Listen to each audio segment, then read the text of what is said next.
Will the House please come to order and members kindly take their seats? Good afternoon.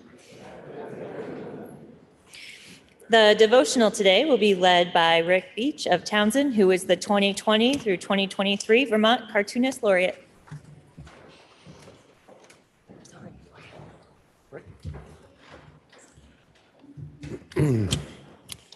I'd like to tell a story of a person who grew up disadvantaged in a poor Vermont town. From a young age, this Vermonter knew that they were an artist and they hoped to make a career in the arts. But there was no art education in the poor town and no family money or generational wealth to pay for art school. The teachers and adults who this young artist shared their dreams with responded in the same way: you can't make a living at it. As they grew to adulthood, the Vermonter practiced their art as best they could while working the menial jobs available in their poor town. Despite many efforts, without the training needed to break into a career in the arts, their prospects were bleak. This changed when the federal government created the Comprehensive Employment Training Act, which provided low-income people with funds for job training. CETA was a federal program administered by the states who had leeway in what types of job training could be funded. Thanks to the open-minded thinking of the CETA administration in Montpelier, the Vermonter was able to qualify for a CETA grant and thus attend art school, where they received the training they needed to compete in the art world. The Vermonters succeeded in building a career in their chosen art. They enjoyed a fulfilling life practicing their art while climbing the economic ladder out of poverty and into the middle class. With the help of their partner, they were able to finance the purchase of a home and send 2 kids to college just on the honest earnings of their art. Within 5 years of leaving art school, our Vermonter had repaid that government grant in taxes they wouldn't have paid if they were still poor. And the products of the artist's creative imagination went on to generate wealth, not only for themselves, but for publishers, distributors, retailers, film companies, theaters, and toy manufacturers, all while creating jobs and opportunities for other artists. As you might have guessed, I am that Vermonter. I grew up in Bellows Falls with a dream of drawing comic books, and I'm delighted to have this opportunity 45 years after I received that CETA grant to stand before you as the outgoing Vermont Cartoonist Laureate and express heartfelt gratitude to my government, both on the federal and the state level, for investing in me and believing in the viability of the arts. Thank you.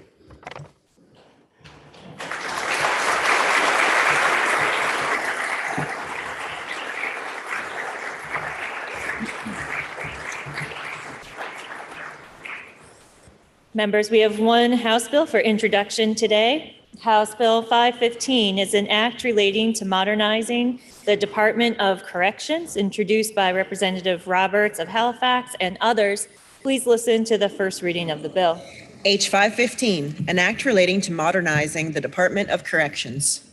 Now the bill has been read a first time and is referred to the Committee on Corrections and Institutions. Today, a committee reported out a bill that requires referral to a money committee pursuant to House Rule 35A, pending its entry on the notice calendar. Senate Bill 94 is an act relating to the City of Barre Tax Increment Financing District. Carrying an appropriation, the bill is referred to the Committee on Appropriations. We have received requests to read 2 House concurrent resolutions that the House and the Senate adopted pursuant to the consent calendar. The first is HCR 46, which is a House concurrent resolution congratulating Tilly Walden of Norwich for her selection as the 5th Vermont Cartoon Laureate. Please listen to the reading of the resolution. Whereas, since 2011, the Center for Cartoon Studies in White River Junction has celebrated the foremost Vermont practitioners of this art form with a 3-year term designation as Vermont Cartoon Laureate. And prior honorees were James Kochelka, Ed Koren, Allison Bechtel, and Richard Veach.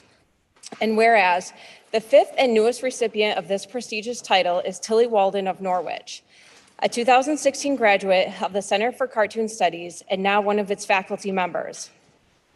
And whereas, although only in her 20s, Tilly Walden is already a prolific cartoonist and the author-illustrator of The End of Summer, I Love This Part, A City Inside, Spinning, On a Sunbeam, Are You Listening?, Alone in Space, Sketchbook 2017 to 2020, Creativity, and Clementine, Book 1 and Book 2. And she is the co-author with Emma Hunsinger of My Parents Won't Stop Talking, and illustrator of Tegan and Sarah Quinn's Junior High.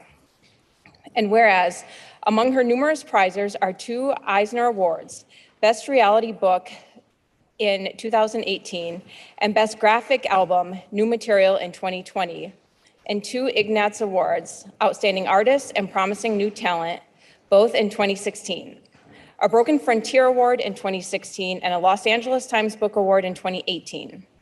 And whereas Tilly Walden will proudly continue the tradition of the Vermont Cartoonist Laureate's promotion of cartooning and the ever-broadening application of this colorful illustrative medium, now therefore be it resolved by the Senate and House of Representatives that the General Assembly congratulates Tilly Walden of Norwich on her selection as the 5th Vermont Cartoonist Laureate, and be it further resolved that the Secretary of State be directed to send a copy of this resolution to Tilly Walden and to the Center for Cartoon Studies. Next is HCR 66, which is a House concurrent resolution congratulating the 2023 North Country Union High School Falcons Division II Championship Girls Basketball Team. Please listen to the reading of the resolution. Whereas excitement and satisfaction characterized the 2022 to 2023 girls basketball season at North Country Union High School. And whereas the Falcons' persistent display of polished dribbling, passing, and shooting skills resulted in their earning the top seed in the postseason playoff competition and ultimately securing a championship game berth in Barrie against the hometown favorite and third-seeded Spalding Crimson Tide. And whereas, despite trailing at halftime, the Falcons exhibited great fortitude and perseverance, winning this close and pivotal game 47-42 and bringing home their second Division II crown in 3 years. And whereas the proud Falcons, who completed their amazing season with a perfect 24-0 record, were Abby Bathalon, Reeve Applegate, Sabine Bruick, Maya Auger, Emma Fortin, Hayden Bathalon, Riley Fortin, Addie Nelson, Cora Nadeau, and Aaliyah Wilburn. And whereas head coach Sarah Roy and assistant coaches David Pepin and Seneca Smith were especially pleased, now therefore be it resolved by the Senate and House of Representatives that the General Assembly congratulates the 2023 North Country Union High School Falcons Division II Championship Girls Basketball Team, and be it further resolved that the Secretary of State be directed to send a copy of this resolution to North Country Union High School. Are there any announcements? Member from Derby. Thank you, Madam Speaker. Madam Speaker and members, you just heard a reading of a resolution recognizing the North Country Union High School girls basketball team, the undefeated Lady Falcons, Vermont Division II state champs. This super team is the first North Country basketball team, including boys basketball, to have an undefeated season with a state championship at the tail end of it. The 24-0 record is the first in school history. Incidentally, the school opened in 1968, so this is a really big deal. Representative Higley, Representative Labor, Representative Marcotte, Representative Page, and myself, along with Senators Starr and Senator Ingalls, are very proud to introduce the 2023 North Country Union High School Division II girls basketball state champions to the State House. Please give them a warm welcome. They're seated in the balcony. Will the guest and the member from Derby please rise and be recognized?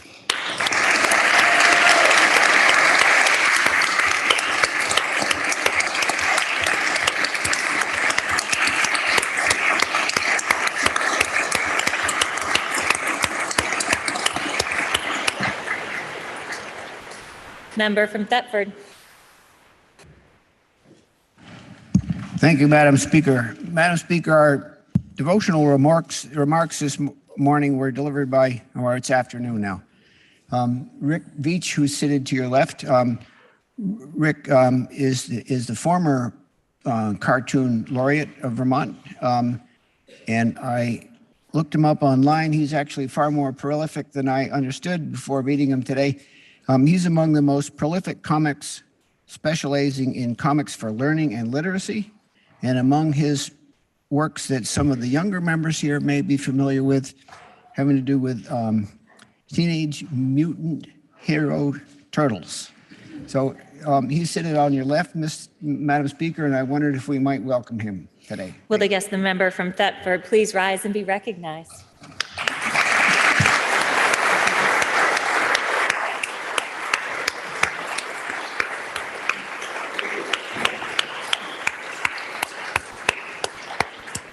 Member from Norwich.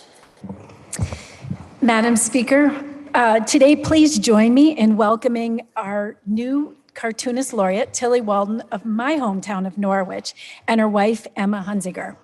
And aside, when Tilly's wife joined the faculty at the cartoon school, the head of the cartoon school, James Stern, said, "You're really going to love her." Apparently, the head of the cartoon school is very literal. They are now married. Walden is a prolific, inspired, and moving cartoonist. Her books include the memoir Spinning, which won the Eisner Award, and another book called On a Sunbeam, which won the Los Angeles Times Book Prize. But please, Madam Speaker, forget all about that, because On a Sunbeam won my heart when I read it. And if you allow your mind to board one of Tilly's fish-shaped spaceships, it will win your heart as well. Walden captures yearning. She captures both the discomfort and the joy of figuring out who you are and where you are and what you love. Her graphic novels carry us from outside to inside worlds and also within worlds. Her young people are wise. They juxtapose discovery and loss, and they live the value of capturing history so that it can't be forgotten. Her work offers gems of experience that resonate even with us here in this body, as when a character of hers observes that what they are doing is just labor, but if you want to find meaning, it is there. And I think those of us who labor in committees know that. So please join me in welcoming and celebrating Tilly Walden. Will the guest and the member from Norwich please rise and be recognized?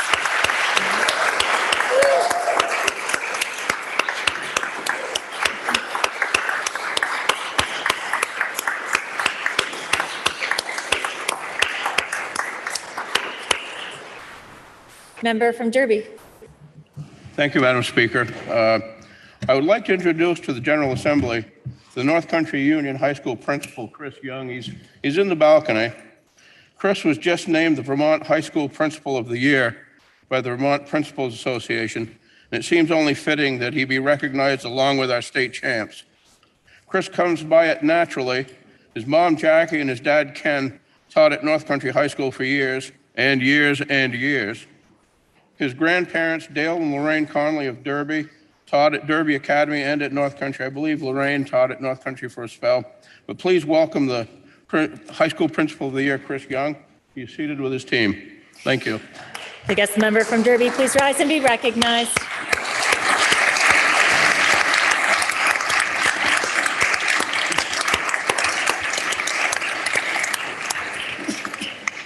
Member from Coventry. Thank you, Madam Speaker. Madam Speaker, today is Bankers' Day under the dome, and I think committees have seen members of our banking community in their committees observing the process that we go through in our deliberations. And so with us today is Chris Delia, the head of the Vermont Bankers Association, and many members of the banking community from around the state. Please give them a warm welcome. Will the guest and the member from Coventry please rise and be recognized?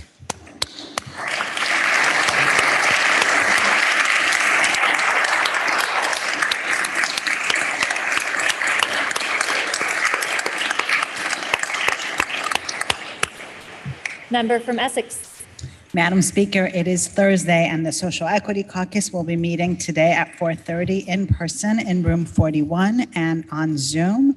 Today, we'll be hearing from community members and community advocates about how their lives are impacted by systemic racism across the state and what we can do as legislators to make their lives easier. Hope you can all join us. Are there any further announcements? Seeing none. Oh, member from Newport City. Madam Speaker, I would like to welcome a special friend and summer neighbor from beautiful Coles Pond in Walden, and that friend is Jeff Pierpont. Will the guest and the member from Newport City please rise and be recognized?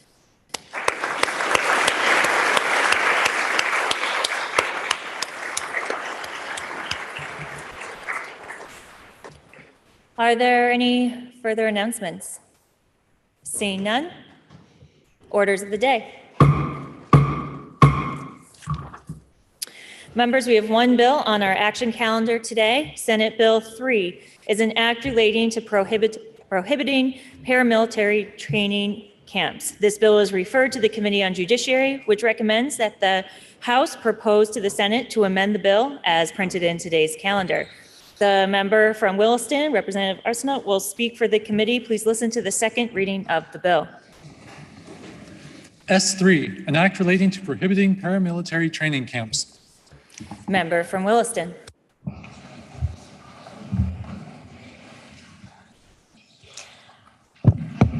Madam Speaker, S3 can be found on page 1757 of today's calendar. This bill would prohibit paramilitary training and unauthorized militia activity in Vermont, which is to say, the bill bans people from preparing to engage in violent behavior that harms others.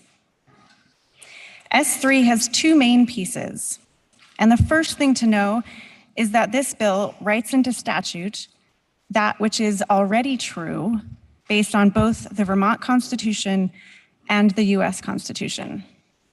Madam Speaker, may I quote from the Vermont Constitution? You may. Article 16 of the Vermont Constitution states the following, quote, that the people have a right to bear arms for the defense of themselves and the state, and as standing armies in time of peace are dangerous to liberty, they ought not to be kept up, and that the military should be kept under strict subordination to and governed by the civil power, end quote. Paramilitary organizations, or private militias, are also addressed in the US Constitution. To paraphrase Article 1, Section 8, Clause 12 of the US Constitution, Congress shall have the power to raise and support armies. Emphasis on the word Congress. This makes it clear that there is no authority for private citizens to form a militia free from government oversight. 29 states already prohibit unauthorized militias through state statute. Vermont is the only state in New England that has not yet done so. 25 states prohibit specific paramilitary activity with language that is essentially the same or very similar to the language in S3. So now on to that language. Section 1 creates a new subchapter in Vermont law regarding unauthorized military training. Section 4071 creates a new crime prohibiting both instruction in paramilitary training and assembling with one or more other persons to receive instruction in paramilitary training. Specifically, subdivision 1A of section 4071 small a makes it a crime for a person to teach, train, or demonstrate to any other person the use, application, or making of a firearm, explosive, or incendiary device capable of causing injury or death, or for a person to teach, train, or demonstrate to any other person techniques capable of causing injury or death. However, as the last clause of the paragraph makes clear, it is only a crime if the person doing the teaching, training, or demonstrating actually knows or reasonably should know that the teaching, training, or demonstrating is intended to be used in or in furtherance of a civil disorder. The terms used here, of course, are very important, and section 4072 defines civil disorder to mean any public disturbance involving acts of violence by an assemblage of two or more persons that causes an immediate danger of or results in damage or injury to the property or person of any other individual. The term reasonably should know is regularly used in criminal law and means that in light of all the facts and circumstances, a reasonable person in the defendant's position would have knowledge. So this crime is committed only if a person teaches, trains, or demonstrates to other people how to cause injury or death, or how to use firearms, explosives, or incendiary devices if, an important if, the instructor or trainer knows or should know that the person being trained or taught intends to use it in a civil disorder. I'll say that again in a slightly different way. The instructor in this case must know or reasonably should know that the person being instructed intends to use this knowledge in a civil disorder. If all of these elements are not met, it is not a crime. Subdivision 1B creates the same criminal liability for persons receiving instruction in paramilitary training as Subdivision 1A creates for persons providing the instruction. In this case, the crime is committed if a person assembles with one or more other people to practice in or to be taught, trained, or instructed in techniques causing injury or death, or to be trained or instructed in how to use firearms, explosives, or incendiary devices if, again, if the person being instructed knows or should know that the instruction is intended for use in a civil disorder. The criminal penalty is provided in subsection B, which makes the crime punishable by not more than 5 years imprisonment or a fine of not more than $50,000 or both. This penalty is similar to the penalties for other weapons offenses, such as carrying a dangerous weapon while committing a felony and negligent use of a firearm, both of which are also punishable by not more than 5 years imprisonment. Subsection C contains 5 exceptions to this crime. If a person engages in conduct that would otherwise be a paramilitary training offense, it is not a violation of if the conduct constitutes one of the following exceptions. 1, activity engaged in for legitimate law enforcement purposes by a Vermont or federal law enforcement officer. 2, lawful activity engaged in by students at Norwich University or any other educational institution where military science is taught as a prescribed part of the course of instruction. 3, any activity undertaken without knowledge of or intent to cause or further a civil disorder that is intended to teach or practice self-defense or self-defense techniques. This could include karate clubs, self-defense clinics, and similar lawful activity. 4, any facility, program, or lawful activity related to firearms instruction and training that is intended to teach the safe handling and use of firearms. And 5, any lawful sports or activities related to the individual recreational use or possession of firearms, including hunting, target shooting, self-defense, and firearms collection.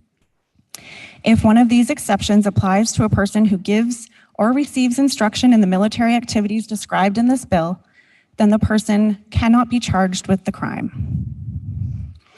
Section 4072 provides definitions to terms that have already been discussed with respect to the criminal offense.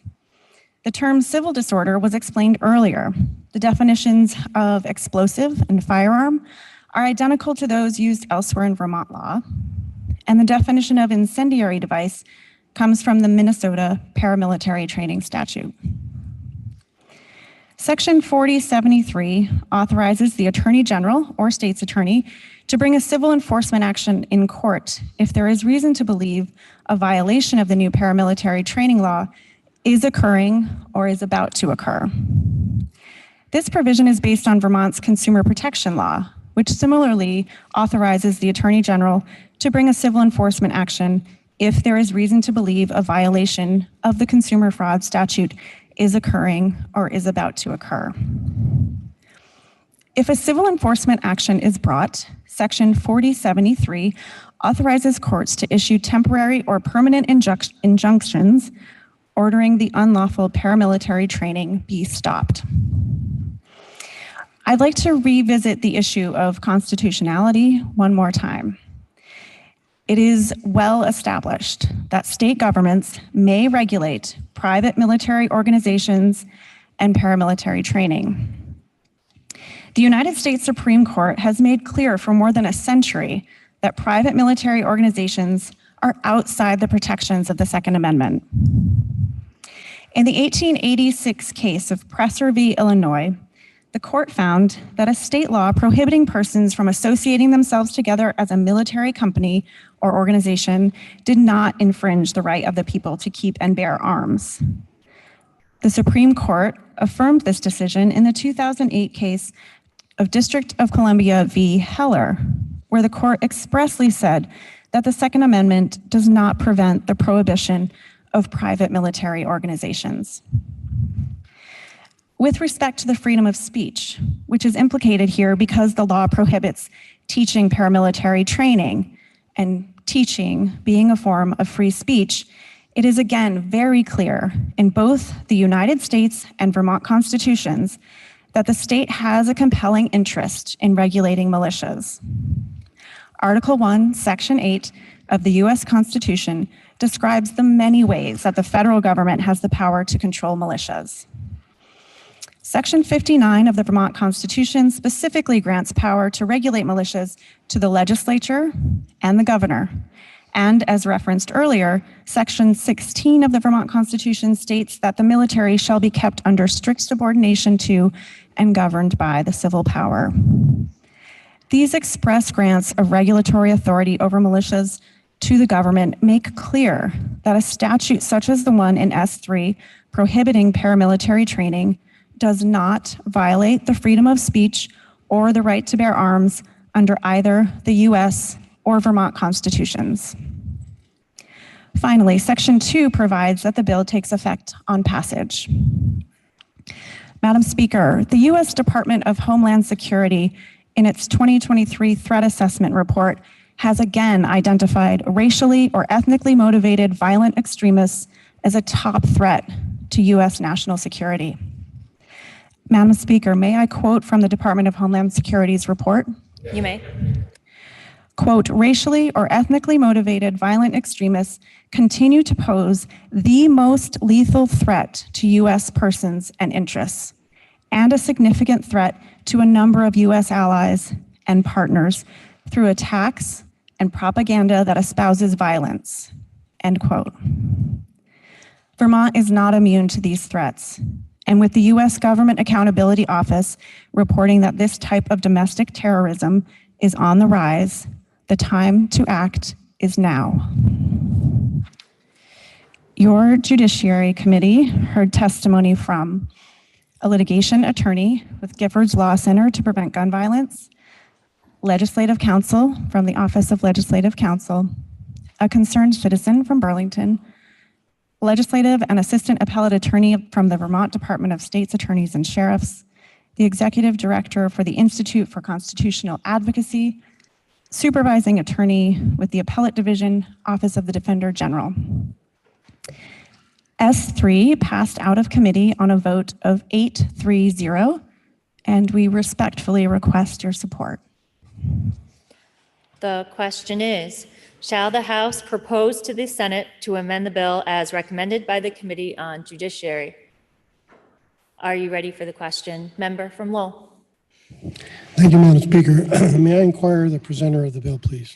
The member from Williston is interrogated. Member, I'm particularly looking at 4071, little c, number 5 on page 1758.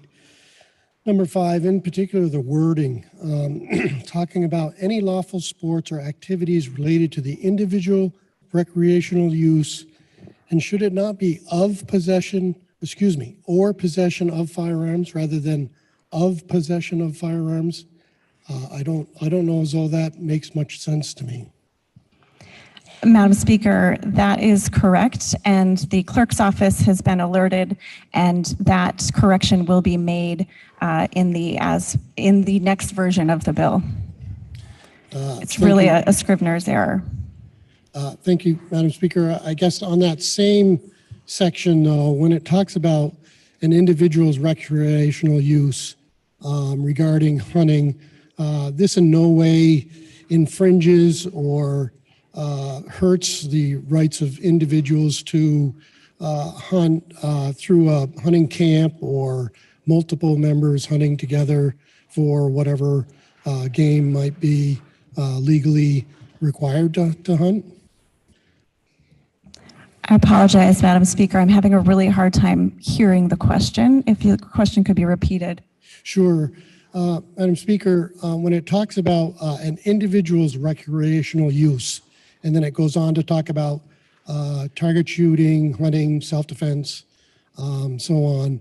On that hunting provision, when it talks about individual recreational use, does it in any way prohibit, or is there an issue around hunting camps, whether it's for deer hunting or rabbit hunting or whatever might be a lawful use for folks to get together and hunt?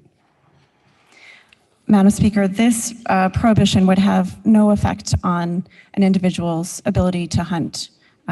If I'm hearing the question, that would include an individual's ability to hunt with fellow hunters. Okay, thank you very much. The question is, shall the House propose to the Senate to amend the bill as recommended by the Committee on Judiciary? Are you ready for the question? If so, member from Swanton. Madam Speaker, may I interrogate the presenter of the bill? The member from Williston is interrogated. So my question to start is, the purpose of the bill is towards the intent of an individual. The individual, what they intend to cause civil unrest or to further it, correct? Intent is definitely a major focus of the bill. Okay, so there is a list of exemptions. How or why did the committee, or why did they consider that there needed to be exemptions if it's in the individual intent of the person? Madam Speaker, I would say that the exceptions are included to make very clear that this bill has a very narrow and specific scope and focus. Okay, were there any other groups or activities that were considered for exemptions? Not to my recollection. Okay. Specifically on the C5 exemption that the question was already asked about, individual, recreational, or possession of firearms. Unlawful sports, could you just be clear on sports, all sports, intergalactic, high school, intercollegiate? Can you expand on sports just a little bit to be clear? Madam Speaker, we did not really have discussion in committee regarding the definition of sports. Okay. My other concern on that exemption is under individual. Any individual of those particular portions, self-defense, target shooting, or firearms, is there any way to be clear that if you were target shooting or there were other people around, that you don't somehow fall into a group, that the activity of 3 or 4 people together is not illegal? It's not just individuals for target shooting or for self-defense? I would say that even among a group, there will always be individuals. So in this case, I think the word individual covers everyone in the group. And again, because intent is such an important part of this prohibition, I see no concern for a group of individuals gathering together to partake in any lawful sports or activities related to everything in number 5. Okay, thank you for that point. Number 3, any activity undertaken without the knowledge or intent to cause or further a civil disorder that is intended to teach or practice self-defense. Are we saying that the instructor doesn't know what the intent of the students is? Are we double exempting them because they're already not intending, but now because they're teaching a class, some of the members might have an ill intent? What's the purpose on number 3? Are we not just repeating the intent of the bill? Again, Madam Speaker, the exceptions are contained within the bill to provide clarity in terms of the very narrow scope of this bill. So I can't imagine that a person's an instructor would be expected to know how a student might intend to use the training that they're receiving. Thank you for answering the questions. I'm all set with the interrogation portion.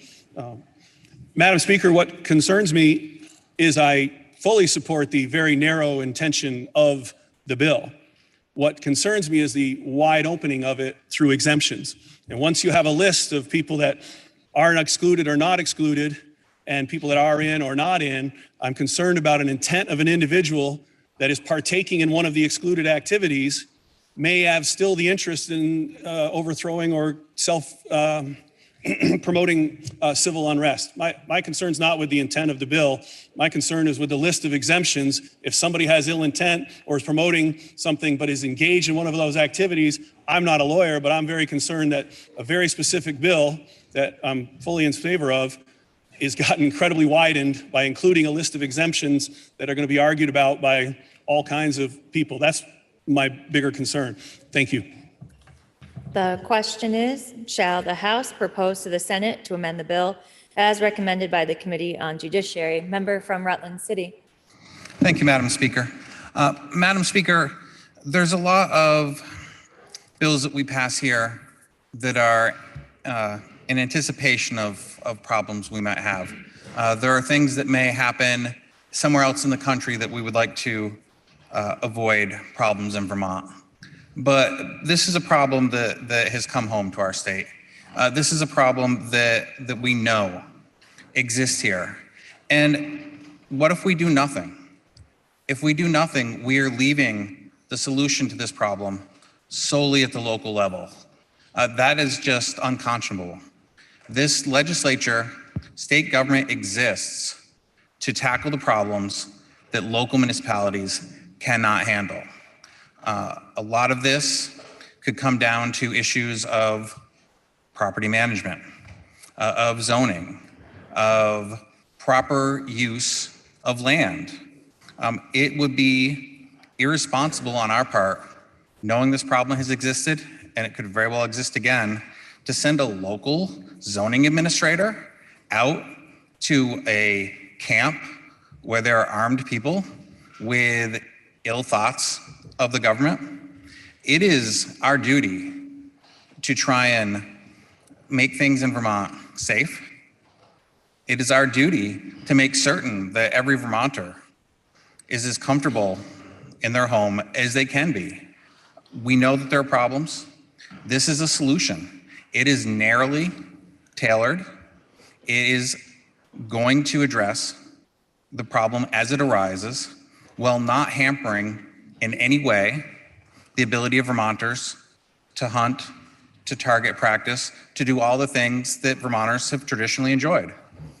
All it does is make certain that we can stop people who are acting in bad faith, and that we can make certain that the burden of doing so does not fall on local select boards and zoning administrators and people who quite simply are part-time civil volunteers who are not equipped to tackle this issue.